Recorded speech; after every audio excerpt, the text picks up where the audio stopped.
iyo Yesu aje mu bugingo bwawe hari ubundi bushobozi wakira, hari irindi hishurirwa wakira, hari ukundi gushira amanga wakira.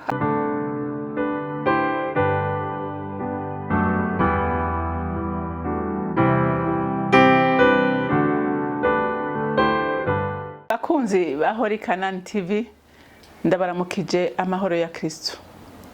Imbere rero yuko tuganira ijambo ry'Imana, nagira ngo dufate akanya dusenge. Mana data rugira byose uri mu ijuru, nkomeza kugushimira urukundo rwawe, ineza yawe. Uri Imana yakunze umwana w'umuntu urukundo rutangaje.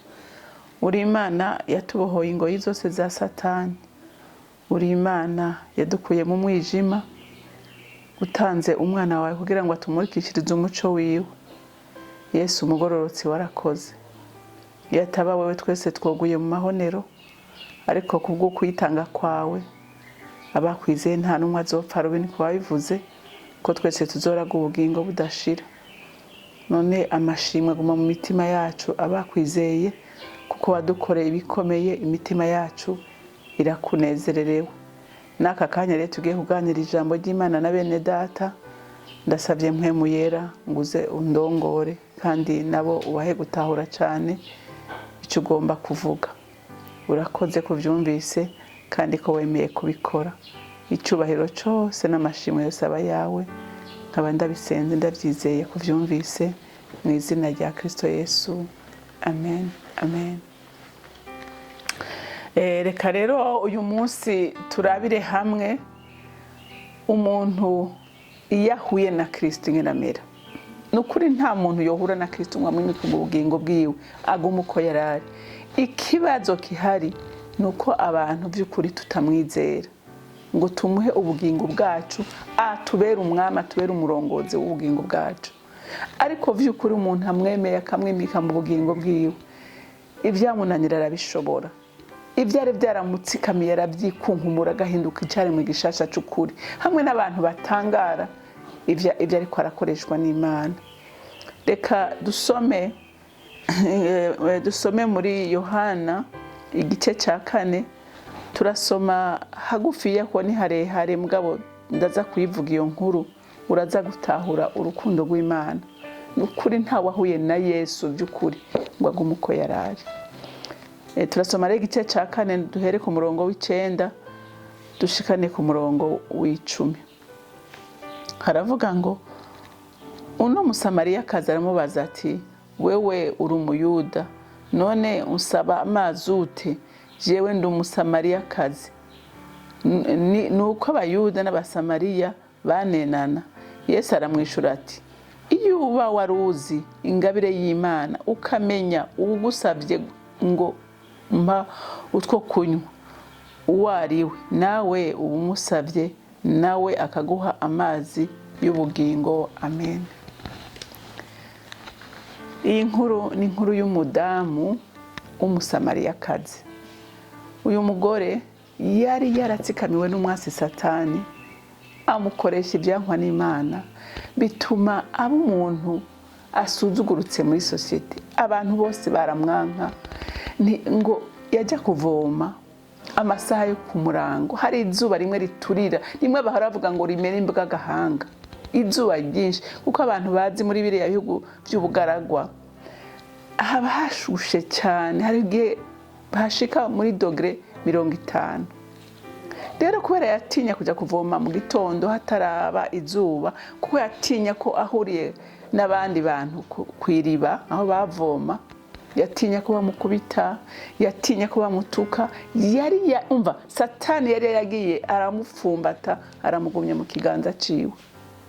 Rero kuko Yesu ari umutunzi w'imbabazi, uramenye ko ari umuntu amerewe nabi, ngo ahashitse kuri iryo riba, ngo yaciye abwira abigishwa biwe ati, nimugende mu gisagara muje kurondera ibyo dufungura. Ngo Yesu aguma ngaho. Wa mugore abarashitse, ngo Yesu acaramubwira atumva, ndashaka yuko umpa ku mazi, ati ndanyotewe. Wa mugore aramubwira ati, wewe noguha amazi gute?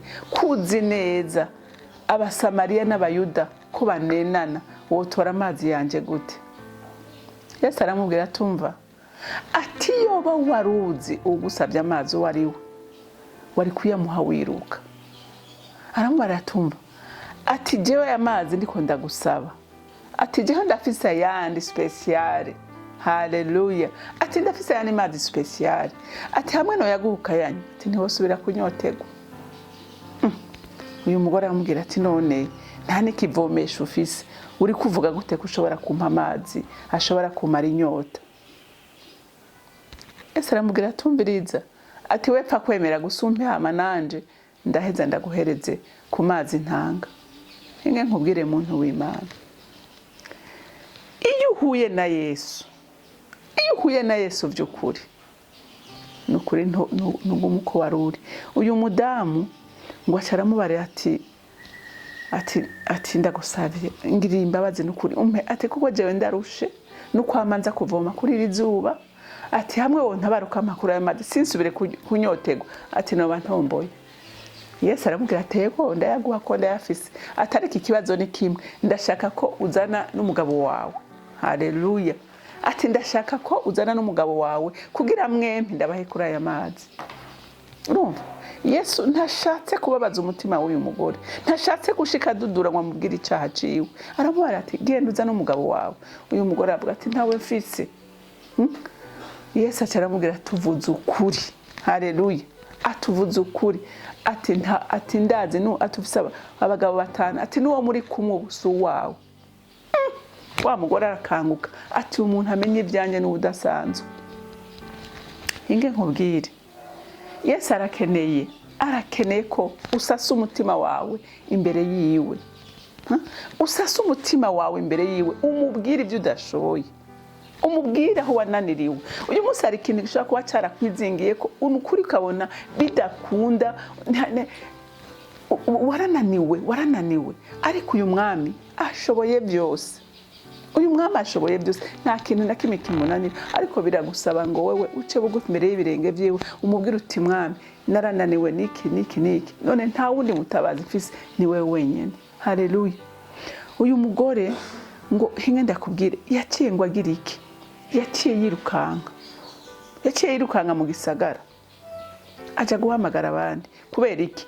Kubera hari ubundi bushobozi. Haleluya. Iyo Yesu aje mu bugingo bwawe hari ubundi bushobozi wakira, hari irindi hishurirwa wakira, hari ukundi gushira amanga wakira. Haleluya. Uyu mugore yaciye ashira amanga, uyu mugore yaratinya kuja kwiriba ko yohahurira n'umuntu umwe gusa. Haleluya. Ariko noneho ntiyasubiye gutinya, yaciye agira iki? Yaciye yirukanka mu gisagara. Haleluya. Aja guhamagara abandi. Inge nkubwire, uyu munsi sinzi cyakunaniye, umunsi sinzi cyakugoye, ariko kimwe, egera uyu mwami. Ingo kuri uyu mwami, ingo kumbabazi ziwe, nta birebire, nta kindi kintu na kimwe agusaba. Haleluya. Icyo agusaba ni kimwe gusa, agusaba kuza. Haleluya. Agusaba kuza ukazana umutima wawe n'ubwenge bwawe, ibikugeze byose ukaza imbere, kwiyegurira imbere, ukarambarara imbere, ukamubwira ngo ndaje uko ndi kose. Arakwakira, ntameze nk'abantu, ntakora nk'abantu. Oya, ntashobora kugucurira ibyo waciyemo, ibyo wabayemo, ntavyo akubwira. Oya, Yesu ntigeze acurira uyu mugore amubwire ngo wamusambanyikazi we. Oya, yamuganirije neza, amuganiza mu bugwa neza, aramwereka gushikaho umugore yibona aritahura, abona intege nke ziwe, abona kwihana. Haleluya.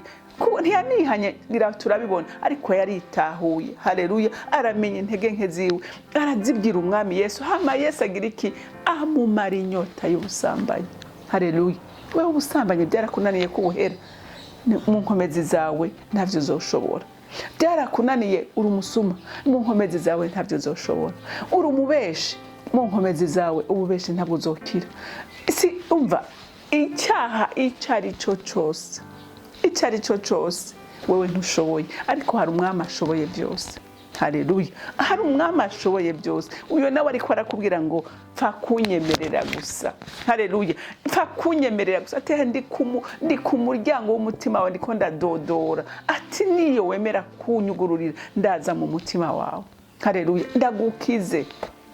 Haleluya. Ariko arasemerera niyisa umwami wacu, ariko arakubarira n'uyu mwanya, arashaka kuza mu mutima wawe, arashaka kuza kukubohora, arashaka kuza kugutabara, arashaka ko umuco wiwe ukumurikira. Ariko biragusaba ikintu kimwe, biragusaba ko wemera. biragusaba ko wemera uyu mugore yaramerewe nabi, uyu mugore yaragowe, nawe uyu munsi ushobora kuba ugowe, ushobora kuba waragerageje uramura inzira, ariko hari inzira umwami yarayiciye. Umwami ategeye ibiganza uwo ari we wese. Haleluya. Nta mafaranga ariko aragusaba, nta kindi kiguzi na kimwe ariko aragusaba, ariko akubwira gusa ngo ngwino kuri jewe, wugurura umutima wawe akugirire neza. Rero uyu mwami nta muntu numwe uyu mwami uwo yagiye agana wese yamugiriye neza. Rero Imana yo mu ijuru ibampera umugisha, umugira umunsi mwiza, mwarahezagiwe. Mwami Yesu ndagushima, Mwami Yesu ndagukunda, uri umwizigirwa, ntumeze nk'abantu, ukora nk'abantu, ntuca imanza nk'abantu, wuzuye urukundo, wuzuye imbabazi, wuzuye ubuntu. Uguhungiye ko wese umuha ubuhungiro, ugutabaje wese uramutabara, uguhamagaye wese uramwitaba. Mwami ni wewe twizigiye.